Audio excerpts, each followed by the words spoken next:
Hello, and thank you for stopping by. My name is Gavin Fish. This is my channel. Today we're diving back into coverage of the victims and possible victims of the Zodiac Killer as we commemorate the solving of the 51-year-old 340 cipher.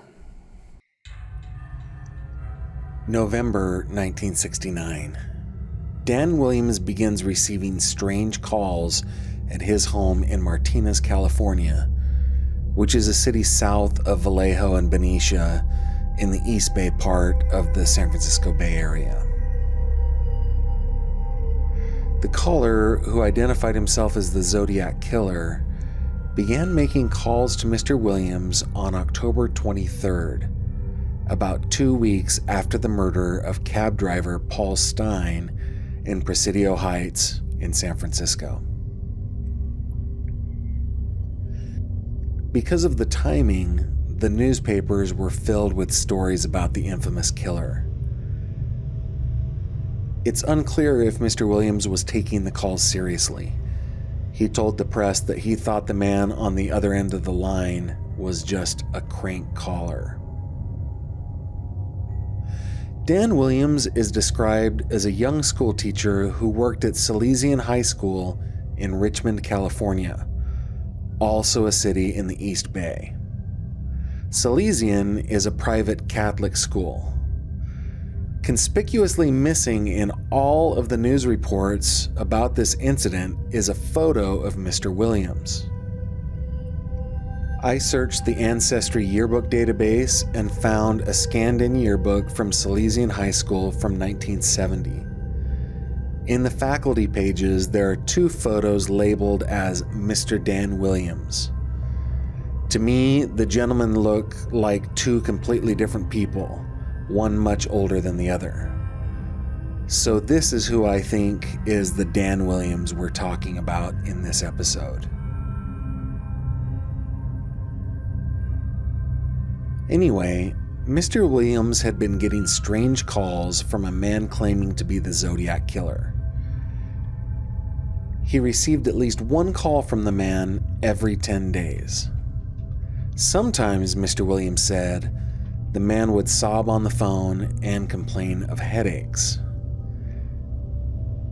He said he had to kill, and that he once went to a school in Martinez to commit murder, but changed his plan when he saw police on the school grounds.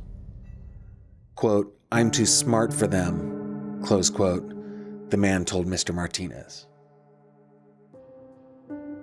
The killer repeatedly said he was going to kill the lady of the house.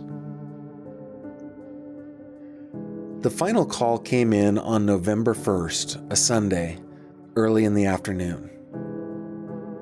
During this call, the man said to Mr. Williams that he was a, quote, dead duck, close quote. About an hour after the call, Mr. Williams said he left his home and returned at about 9:00 p.m. Upon arrival to his house, he discovered that someone had pried the screen from his back door.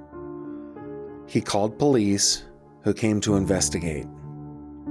They found nothing missing in the house.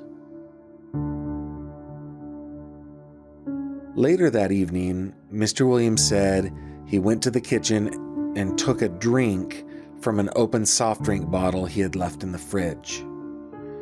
The drink had an unusual metallic taste. He spat it out.